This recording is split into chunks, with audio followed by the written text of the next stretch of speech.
Salut à tous, la team OL, Thomas M. Show et Giovanni Castaldi. Bonjour Giovanni, comment ça va? Bonjour Thomas. Oula, tu bugs un petit peu. Est-ce que tu as du réseau à fond de cale? Eh ben écoute, oui, j'ai du réseau normalement. Je suis à RTL, normalement ça marche Là, je bien. t'entends bien. Là, nous t'entendons bien. Alors, Giovanni, je vais te présenter un petit peu rapidement pour ceux qui ne te connaissent pas, mais quand même, tu as une petite notoriété qui est en train de monter. Bref, petite. Alors, Giovanni, t'es le demi-frère de Benjamin Castaldi. Ça, Ouais. c'est pour le côté un petit peu célèbre de la chose, hein. Voilà, ton père est un acteur célèbre. Voilà, Oui. ça, ce volet-là. Alors, tu as débuté sur les lundis foot sur Eurosport. Ensuite, tu as fait 6 ans chez Yahoo. Et désormais, tu es sur Ouais. RTL, où on peut te retrouver dans On refait le match, célèbre émission, hein, qui est de Eugène Sacomano, le regretté Eugène Sacomano. Et sur les multiplex Ligue 1, donc tu vas être sur le feu dès ce soir. Mais aussi, on peut te voir très, très, très, très, très régulièrement sur l'équipe du soir, sur la chaîne L'équipe 21. Moi, je te regarde assez souvent parce que tu es quand même une des personnes régulières, un des consultants réguliers. Alors, première question, comment tu as fait pour en arriver jusque-là? Alors, comment j'ai fait pour Vaste, en hein? arriver jusque-là? Moi, j'ai toujours été passionné de sport, de foot, depuis tout jeune. Ça a commencé en 98. J'ai toujours voulu plus ou moins faire ce métier. Après, je ne prenais pas forcément le chemin. On m'a donné l'opportunité de commencer à Eurosport. Voilà. Ça s'est pas très bien passé à Eurosport. J'ai l'impression que la connexion, elle est catastrophique. Non, C'est ça moi ou va. pas? Ça va, ça va, Ça ça va? va. Ça bug un Bon, petit peu, mais ça va. Tant que je te coupe pas, ça passe. impeccable. Donc voilà, j'ai été à Eurosport, ça s'est pas très bien passé parce que je pense que j'étais très jeune, j'avais 19 ans, j'avais pas forcément de notion de ce qu'était le métier. On m'a mis très rapidement à l'antenne. Et alors, quand vous avez fait mon parcours, ça a été parfait. Vous avez juste oublié 2 ans. 20h foot, le 20h foot avec Pascal Pro. Et d'ailleurs, je me demande pourquoi ça s'est arrêté tout ça. Bon, non, mais avant le 20h foot, avant RTL, Ouais, avant Yahoo, pendant 2 ans et demi, j'ai travaillé pour Sport 365, d'accord, qui ok, était ok. le groupe Forever, où là, j'ai rencontré des personnes formidables qui s'appellent Arnaud de Courcelles, Marc Lass, voilà, qui m'ont pris pendant 2 ans et demi dans plein de postes différents en stage. Et là, j'ai totalement appris le métier de journaliste. Je faisais des formations parallèlement. Donc, j'ai fait assistant d'édition, rédacteur, j'ai fait du desk. Voilà, donc j'ai fait plein de choses, du terrain, etc. Et c'est là où j'ai pris vraiment la pleine mesure de ce métier. Et ensuite, à déboucher les opportunités avec Alexandre Delperrier sur Yahoo, où effectivement, là, j'ai passé 6 ans. Et via Yahoo, ensuite, je suis rentré sur iTélé, puis CNews, 13h, 20h foot avec Pascal Pro. Et après, RTL grâce à Christian Olivier. Et puis, l'année dernière, j'ai quitté donc CNews, le groupe Canal, pour la chaîne d'équipe, où j'ai fait essentiellement l'équipe du soir. Et puis, de la rentrée, je fais bien sûr beaucoup l'équipe du soir, mais également l'équipe d'Estelle. Ouais, l'équipe d'Estelle, on peut te retrouver dedans. Alors, Ouais. question peut-être à la con, mais est-ce que le nom de Castaldi, ça t'a aidé ou pas? Parce qu'il y en a beaucoup qui se Alors, posent des questions. Alors, quand j'ai dit ça, moi, on m'a dit, ah bah c'est sûr, c'est un Castaldi, donc il est rentré dans le métier comme ça. ouais. Bon, alors, tu peux pas empêcher les gens de penser au Ouais. piston et fatalement, euh, c'est un lien entre guillemets qui peut se faire facilement. Maintenant, au début, ça m'a pas servi, bien au contraire. Je pense que ça m'a plutôt même desservi parce que les gens, l'attitude par exemple que certains internautes ou tweetos peuvent avoir, et ben parfois tu peux pas empêcher les gens aussi à la rédaction de dire bah s'il est là, c'est que parce que c'est Castaldi. Donc les gens sont plus durs, plus exigeants. Donc voilà. Après, moi, c'est ce que je réponds toujours quand on me pose cette question dans le cadre privé.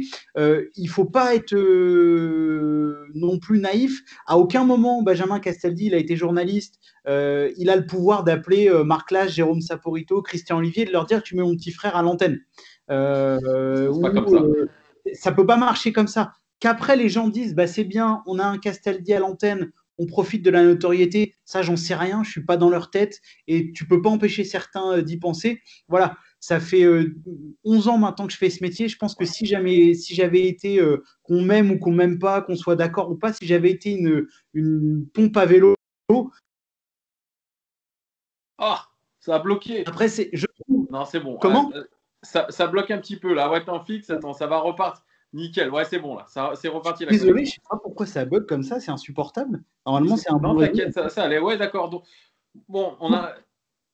Non, ce que je voulais dire, c'est que tu peux pas empêcher les gens de penser ça, et c'est normal, parce que Castaldi, parce que truc, mais attention, je fais des émissions de foot, évidemment c'est du média, mais avant tout c'est un métier de journaliste, et Benjamin Castaldi ou Jean-Pierre Castaldi, encore moins Jean-Pierre Castaldi qui est acteur, ça n'a rien à voir. Donc ils ont aucun pouvoir, c'est pas comme si j'avais joué dans une fiction sur TF1 ou si j'avais fait du théâtre. Non, Il y a des liens qui sont plus évidents. Là, il n'y a aucun lien, quoi. Mais exactement. aucun. Et ça a le mérite d'être clair. En tout cas, on va revenir sur du football parce que c'est le Ah, sujet de cette vidéo. Voilà, on va quand pas. même. Alors, tu dis que tu regardes une vingtaine de matchs le week-end. Bah, j'imagine qu'avec la Ligue 1, là, tu vois, là, moi j'étais en train de regarder la Première Ligue. Alors, est-ce que tu as une équipe favorite et est-ce que tu as un championnat favori? Toute Europe confondue, hein. Tout pays confondu. Toute Europe. Euh, Déjà en moi, France. j'ai découvert le foot 97-98. Ouais. Moi, je suis un amoureux de la Serie A. Je suis un amoureux Ouais. du Milan AC. Ouais. Donc voilà, c'est la Serie A. J'aurais toujours un faible pour ce championnat. Maintenant, je dois avouer que j'aime bien notre petite ligue. Moi, j'aime bien. Et tu supportes qui en Ligue 1? Il y a une équipe qui te fait vibrer un petit peu? Personne. Très sincèrement, maintenant, c'est pas du tout de. Voilà, quand j'étais plus jeune, parce que je suis né dans la région parisienne, j'ai beaucoup été au Parc des Princes, etc. Donc, quand j'étais gamin, fatalement, j'avais un rapport particulier avec le Paris Saint-Germain, mais j'ai jamais été supporter du PSG. Vraiment, ça a toujours été Milan, Milan, Milan, Milan.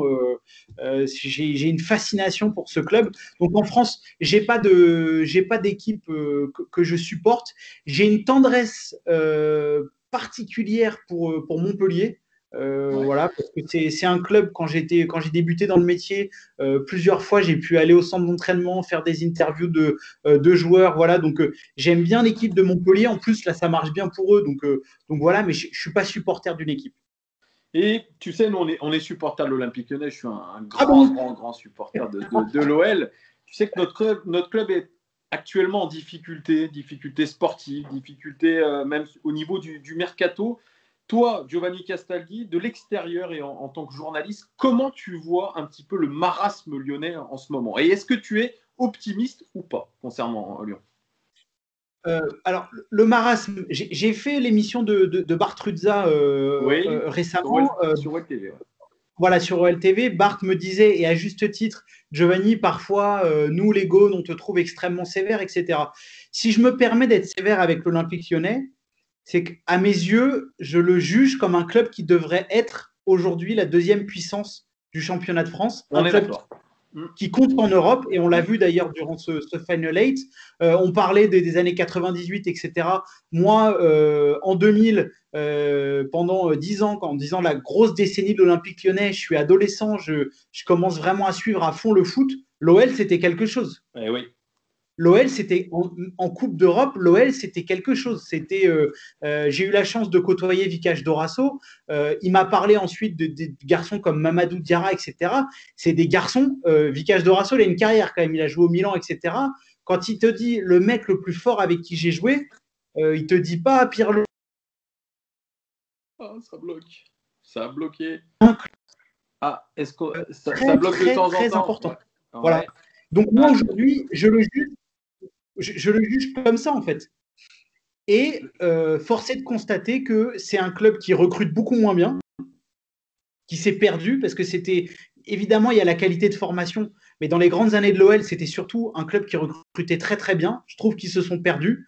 Alors c'est un parallèle hyper simple, mais tu te balances 26 millions d'euros sur Andersen, et Jules Koundé, ça valait 25 millions d'euros. Je te pose la question à toi, supporter. Qu'est-ce que tu fais? Tu prends Andersen ou Koundé? Et aujourd'hui, tu es en train de. Koundé a pris quand même une sacrée valeur, et en tout cas à Séville, il est en train d'exploser. Et Man City l'a vu, Et normalement, ça devrait se faire avec Man City, mais je suis complètement d'accord avec toi, Giovanni. Je suis complètement d'accord avec toi. C'est aujourd'hui, tu vois, par exemple, tu dis balancer 26 millions. On a balancé 30 millions quasiment avec bonus sur Jeffrey Adelaide. Aujourd'hui, il nous pisse dessus, ce mec. Il nous pisse dessus, ce mec. C'est inadmissible. Et c'est là où l'institution olympique lyonnaise doit être forte et doit remettre les pendules à l'heure. Ben, je ne sais pas ce que tu en penses, mais aujourd'hui, ce mec-là, c'est plus possible qu'il joue pour nous. Je te jure, hein, en tant que supporter, on est énervé par ce mec. Après je peux comprendre le point de vue supporter. Sur Reine Adélaïde, c'est un dossier qui est complexe parce que c'est un garçon qui a confiance en lui et on ne peut pas reprocher. Il faut avoir du caractère pour être joueur de très haut niveau, pour jouer à l'OL. Et ça, c'est normal. Après, je pense, parfois des mariages ratés, ça arrive. Je pense qu'il y a une super opportunité pour l'OL de le faire. Je ne pense pas que c'était un profil dont ils avaient forcément besoin. Je le dis sincèrement. Flo Maurice, mais voilà. C'est un caprice de Flo Maurice. Hein. Ça... c'est ce qui est dit.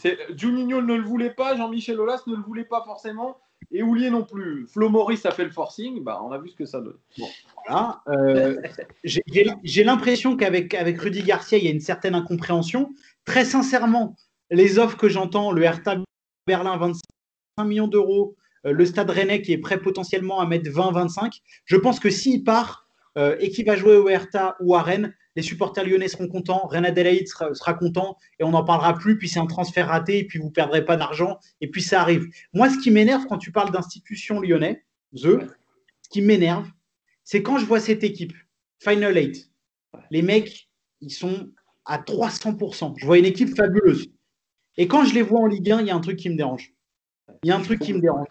Parce que, alors évidemment, c'est complètement différent parce que tu as l'histoire de bloc bas, bloc haut, et c'est plus facile de jouer en contre et d'avoir un jeu en contre-attaque pour l'Olympique Lyonnais, ça leur va très bien. Et en Ligue 1, 80%, ils sont face à des blocs bas. Mais moi, ça me dérange parce que dans les attitudes, dans l'intensité, bah, je ne retrouve pas le même OL. Je pense à un garçon comme Guimarães. Je l'ai vu bon Final 8. Là, il est à côté de ses pompes depuis le début de la Ligue 1. Alors, peut-être que c'est un contre-coup physique. Mais je trouve que l'OL, sur la régularité, sur l'exigence, il y a un truc qui me manque au quotidien. Et c'est ça, moi, qui me dérange. Parce que les Lyonnais, avant tout, c'était des machines à gagner, quoi.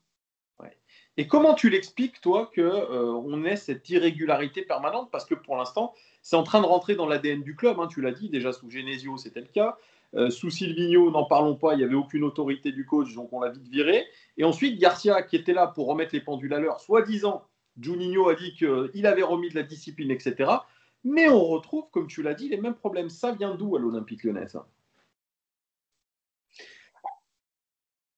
Alors, en ce début de saison, je ne veux pas chercher d'excuses, mais forcément que la donnée athlétique, elle doit un peu rentrer en compte. On est obligé de le dire quand même. Mais moi, je pense que c'est des garçons. Tu prends les profils, Oussem Aouar, Memphis Depay, Jeffrey Adelaide, même s'il joue moins, Dembélé, c'est des mecs qui aiment les grandes affiches, qui ont besoin de ça. Ils ont besoin de ce truc-là. Et si tu n'as pas au quotidien des gens qui vont les titiller, qui lèvent certains leviers pour les mettre tout le temps à 100%, c'est des mecs qui se reposent trop facilement parce qu'ils savent qu'ils sont au-dessus. Et donc, moi, je pose la question aussi du directeur sportif parce que tu as l'entraîneur, et moi, je ne vais pas mentir, hein, je ne suis pas fan de Rudy Garcia, ce n'est pas du tout ma tasse de thé. Je n'ai pas compris pourquoi au dernier match, il repasse à 4 derrière alors qu'il trouve un équilibre dans cette défense à 3 ou à 5 comme on veut. Pourquoi changer la tactique? Enfin bon, bref. Je ne suis vraiment pas un fan de Rudy Garcia. Mais tu parlais d'institution et je reprends tes mots parce que je suis un peu d'accord avec toi. C'est de Jean-Michel Aulas à l'entraîneur aux joueurs. C'est tout le monde. En fait, c'est tout le monde. Tout le monde est dans le même bateau. Et parfois, je trouve que l'OL se dissipe. La com, parfois trop haineuse, chercher la petite bête toujours, jamais se remettre en question, toujours chercher des excuses. Et il se passe pareil au PSG. Hein. C'est jamais de leur faute. C'est jamais de la faute du PSG. Exactement. Leonardo, tu écoutes, tout le monde est négatif sur le PSG. Il y a un moment, c'est aussi à vous, les gars, alors pas forcément en externe, pas devant les médias, etc., mais vous en interne, de faire votre autocritique. Et moi, je suis joueur de l'Olympique Lyonnais, je suis entraîneur de l'OL, je suis directeur sportif de l'OL, je suis président de l'OL, je ne peux pas me satisfaire de ça. Alors que tu gardes la face devant les médias, d'accord, mais tu dois faire mieux, tu dois aller plus haut, tu ne dois pas être à 15-20 points du PSG, tu ne dois pas être européen. Que tu perdes le titre de 10 points face au PSG, il n'y a pas de honte. Mais que tu fasses une saison Covid ou pas comme l'an passé, en Ligue 1, c'est un scandale. C'est un scandale. Exactement. Moi, je suis à votre place supporter lyonnais, je pète un câble. On pète des câbles, et surtout, là, tu as mis le doigt sur quelque chose qui est très intéressant, c'est qu'on appelle ça un hydre en ce moment, l'hydre lyonnais en interne, où tu as, comme tu as dit, tu as Houllier, Jean-Michel Aulas, Vincent Ponceau, qui est directeur du football, ça, on a inventé un truc, on a Rudy Garcia, Juninho, mais regarde le nombre de personnes que tu as, et je ne sais même pas citer Bruno Chéroux. C'est-à-dire que tous ces gens-là ont du mal à s'accorder. Et aujourd'hui, ça en pâtit sur le sportif, évidemment, parce que personne n'est d'accord. Jean-Michel Aulas, il dit qu'il lance les réunions parce qu'il assiste à toutes les réunions, mais derrière, il laisse les autres se démerder. Évidemment, quand tu n'as pas de résultat, il y a de la tension. Donc, effectivement, je crois qu'en ce moment, à Lyon, il y a un petit peu une crise interne. Et ça, on cherche à la minimiser. Et je trouve que c'est pas bien de faire ça. Tu vois, toi, tu parlais d'autocritique, et c'est à peu près ça qu'il faudrait faire. Et c'est pas facile. Il faut aussi, parce que bon, entre guillemets, nous, on est extérieur, etc. C'est compliqué d'avoir une machine qui a si bien marché que l'Olympique Lyonnais, de se remettre en question. Le marché économique, le football a changé, donc c'est normal qu'il y ait des phases de transition. Mais je trouve que parfois l'OL est tombé dans une forme de caricature de par sa communication qui lui rend pas service. Je prends un exemple tout bête, parce que bon, nous, il y a le monde des journalistes, etc. Mais il faut aussi regarder ce qui se dit en dehors. Quand tu prends sur le papier, l'OL a tout pour être un club aimé. Belle image, formation, ils sortent des mecs, des joueurs populaires, des joueurs de talent. Et ben en fait, c'est un club qui n'arrive pas à être aimé parce que 50% du temps, que ce soit Rudy Garcia ou Jean-Michel Aulas, tu as envie de dire, les gars, arrêtez de nous prendre pour des imbéciles. C'est la vérité. Tu dis exactement, c'est la vérité, c'est ça. Et je pense que parfois, en fait, déjà que c'est pas facile, ils se rendent pas service. Ils se rendent pas service par une communication. On sait aujourd'hui l'importance de la communication, parfois de se laisser un peu griser. Tu parlais de Florian Maurice, par exemple. Je pense que c'est un bon directeur sportif ou c'est un bon responsable de la cellule de recrutement. Mais parfois, quand tu vas faire Henderson à 26 millions d'euros, c'est pas un mauvais joueur, hein, parce que là, c'est facile, il est à côté de ses pompes, etc. Je dis pas que c'est catastrophique, mais à ce tarif-là, t'es l'OL, tu peux pas prendre 2 défenseurs à 10 millions d'euros, essayer d'être un peu plus malin, ou soit de mettre 20 sur un mec qui connaît ton championnat, type Koundé, Diego Carlos, qui sont aujourd'hui la charnière centrale de Séville. Assurer le coup. Assurer le coup. Tu peux pas être. Vous allez. Ça, c'est Juninho, Jean Lucas. J'ai rien contre Jean Lucas, mais tu balances 7 millions sur Jean Lucas. Bah moi, alors c'est pas du tout le même poste, mais les 7 millions, je préfère prolonger des jeunes, essayer de retenir Amine Gouiri, lui donner du temps de jeu. Enfin, il y a plein d'autres choses que tu peux faire. Et je trouve que parfois, comme tu dis, les luttes internes, bon, bah, on va faire Jean Lucas pour faire plaisir à Juninho Silvino, on va faire Andersen pour faire plaisir à Maurice. En fait, ça rend pas service à l'OL, en fait. Non. Ça rend pas service à l'OL. Il n'y a aucune ligne directrice, et pourtant, on te clique dans les médias. C'est l'interview de Aulas dans le Progrès. Hier va plutôt dans le sens, on est tous sur la même ligne, on tire tous dans le même sens, mais c'est faux. Et comme tu dis, on se fout de notre gueule. Et à un moment donné, ça suffit. Tu vois, par exemple, tu parlais de la communication désastreuse. On peut parler de celle de Jean-Michel Aulas sur Twitter. Il s'est un peu calmé en ce moment. Mais ça, oui, c'est pas possible. Bon, là, il commente un petit peu sur Aouar en disant qu'on est loin du compte pour Aouar. Vous en avez parlé d'ailleurs à l'équipe du soir. Il y a Aouar, on propose que 35 millions. C'est du foutage de gueule aussi. Mais il serait temps à l'Olympique Lyonnais de bien savoir vendre. Tu vois ce que je veux dire? Oui. Mais là, Arsenal, ils en sont loin encore. Hein. Bien sûr. Jean-Michel Aulas, voilà, là, moi, un peu le truc. Arsenal, ils n'ont pas les liquidités. Il y a un problème, c'est que Arteta veut aussi Thomas Partey et qu'ils ne pourront certainement pas faire les deux. Ils essayent de sortir Matteo Guendouzi, mais c'est très compliqué. Moi, je trouve que Jean-Michel Aulas, récemment là, a une communication qui est plutôt positive et que ça va un peu mieux. Et moi, j'ai toujours du mal à être extrêmement sévère avec Jean-Michel Aulas parce que quoi qu'on en dise, et c'est pour ça que je parlais de l'OL a tout pour se faire aimer, même économiquement. Le modèle économique de l'OL, c'est le meilleur de France. C'est le meilleur. C'est en tout cas celui qui est le plus en avance, en tout cas, sur les autres. Il a fait un truc absolument fabuleux, je veux dire. Donc, c'est incroyable ce club qui a tout pour réussir et qui, entre guillemets, se noie parfois dans un verre d'eau. Et voilà, mais c'est à tous les. Par exemple, bon, c'est un sujet un peu touchy. Et c'est pour une fois que je parle avec un supporter lyonnais, j'aimerais bien avoir ton avis là-dessus. Ryan Cherki. Ouais. Bon, Ryan Cherki, il a beaucoup de talent. Oui. Tous les supporters lyonnais ont réclamé du temps de jeu, etc.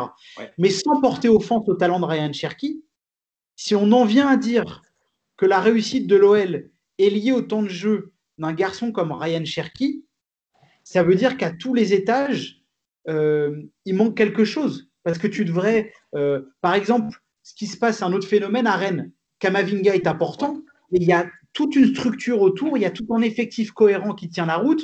Et par exemple, le week-end dernier, face à Monaco, Kamavinga, il n'est pas bon. Ouais. Rennes gagne quand même. Il y a quelque chose. Voilà. Exactement. Et je vais même te dire autre chose, parce que je repars toujours de l'interview de Jean-Michel Aulas, qui est assez rare en ce moment dans les médias, dans le Progrès. Il te dit, si on perd Memphis Depay, on a Ryan Cherki derrière, on laissera de la place à Ryan Cherki. Et il dit quelque chose à la fin du passage sur Ryan Cherki. Il dit, Ryan a du Memphis en lui. C'est-à-dire exactement, on fait porter à un gamin de 17 ans une charge qui est colossale. Alors attention, un garçon qui a quand même une tête comme ça, hein. C'est un contrat au-delà des 100 000 euros par mois pour lui, qui a été prolongé jusqu'en 2024. Il y a eu des pressions de son entourage, etc. C'est une des coqueluches d'Adidas, tu vois, donc il a un très gros contrat aussi avec Adidas. Donc, mais si tu veux, c'est d'un point de vue marketing, Ryan Cherki. Il est sur la campagne de pub des maillots, etc. Bien sûr, il a du talent. Bien sûr, sur un match, par exemple, contre Nîmes, il te fait une première demi-heure, même une heure de jeu qui est très bonne, mais ensuite, physiquement, ça baisse. C'est comme Kamavinga. Kamavinga, il te fait bon, une bonne fin de saison la saison dernière, mais là, il est cramé physiquement. C'est des joueurs, moi, son papa me l'a dit, Ryan, il n'a pas le coffre pour aller attaquer et pour défendre. Aujourd'hui, c'est un garçon qui n'a pas assez de maturité. Donc, effectivement, je suis d'accord avec toi. Là, c'est aussi un peu la responsabilité de. Ouais.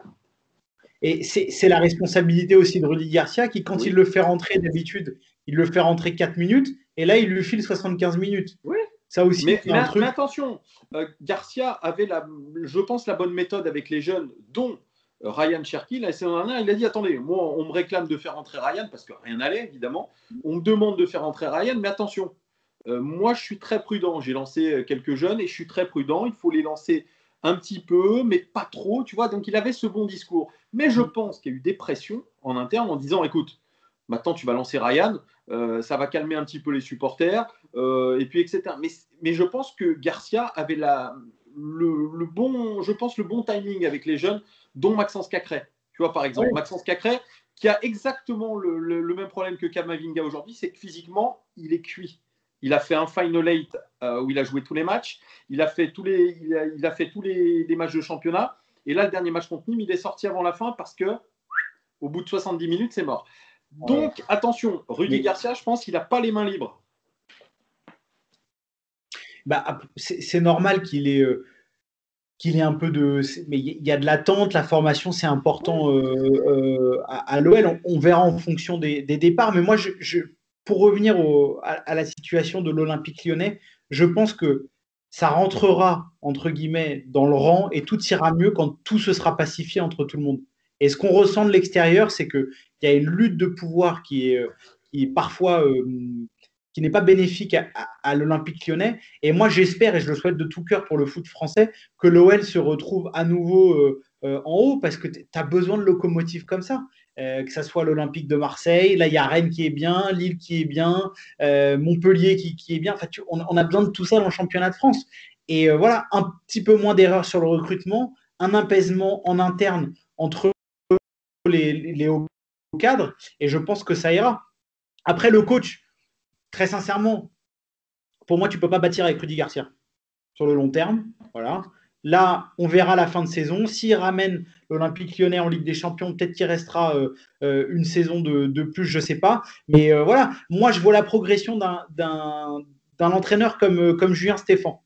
Ouais. Moi, je suis l'OL, ma priorité, c'est à la fin du cycle de Stéphan à Rennes, je vais chercher Julien Stéphan, par exemple. Moi, j'ai envie de voir ça. Je trouvais que la force de l'OL, quand ils étaient champions, c'était leur Bloqué. ils n'achètent pas sur le marché français. La force des Gaunes à l'époque, ils allaient chercher tous les meilleurs joueurs du championnat, tous les meilleurs éléments, et ça passe des entraîneurs aux joueurs, et je pense qu'ils devraient se recentrer là-dessus. Ouais, je suis un petit peu d'accord avec toi. Et puis pour finir, parce qu'on va. C'est vrai que c'est hyper intéressant de te parler. Tu as envie de parler longtemps, mais tu as une émission à préparer. Ah oui, il est quelle heure là? Il est 18h30 bientôt. Donc, on va faire dernière question toute simple. Ouais. Est-ce que tu es optimiste pour l'Olympique Lyonnais? Et surtout, je vais te demander, comme j'ai demandé hier à Jérôme Thomas d'RMC, fais-moi ton top 5 Ligue 1 à la fin de la saison. Alors, est-ce que je suis optimiste pour l'OL cette année? Quand tu dis optimiste, c'est quoi le résultat? C'est toi qui vois, c'est ta jauge à toi. Je vais être optimiste pour une qualification européenne. D'accord. C'est déjà pas mal. Et top 5 Ligue 1? Alors, champion de France je pense, deuxième position, je vois bien. Attends, on n'a pas entendu ta première, c'est le PSG, c'est ça? Ah, pardon, le PSG en 1. Okay. En 2, je vais mettre le Stade Rennais. En 3, l'Olympique de Marseille. En 4, l'Olympique Lyonnais. Et en 5, l'AS Monaco. Aïe, yeah, c'est parti. On verra si tu as raison à la fin de la saison. Je suis nul en prono, donc ça m'étonnerait. On verra. Bon, mais merci beaucoup, Giovanni Castaldi. Vraiment hyper intéressant, hyper sympathique. Parce que, attends, quand j'ai dit que j'allais t'interviewer, j'ai un collègue supporter qui m'a dit « Je supporte pas Giovanni Castaldi, il est anti-lyonnais, c'est insupportable, je ne le supporte pas. » Ah, mais alors, je te dis, je ne le supporte pas. Tu lui diras, etc. Mais c'est comme ça fait partie du jeu. Et tu sais, être sur cette chaîne aussi, en interview, ça montre un visage différent. Tu vois un petit peu l'explication. Alors, je le dis pour les supporters lyonnais. Ouais. Je ne suis pas anti-lyonnais parce que vous avez un très beau club et que j'estime que ce qui se passe ces dernières saisons, hormis quelques perfs en Coupe d'Europe, c'est pas à la hauteur de l'Olympique Lyonnais. Et on est bien d'accord. C'est pas une méchant pour être méchant. Hein, mais tu as raison, tu es objectif et on se doit d'être exigeant. Moi aussi, je ramasse des claques dans la gueule quand je dis que ça va pas, etc. On me dit t'es pas un supporter, t'es pas optimiste. Non, il faut juste être un peu objectif avec ce qu'on voit et être exigeant, et c'est la moindre des choses. Voilà. Bon, et en tout cas, ce fut un réel plaisir. Et un très grand plaisir, Giovanni Castaldi. Et puis, on te retrouve sur RTL dans le multiplex Ligue 1. Puis ailleurs, l'équipe du soir notamment. L'équipe du soir, l'équipe d'Estelle. RTL, la chaîne L'équipe. Voilà. Voilà. Merci beaucoup, Giovanni. Merci. À très bientôt. Ciao. Ciao.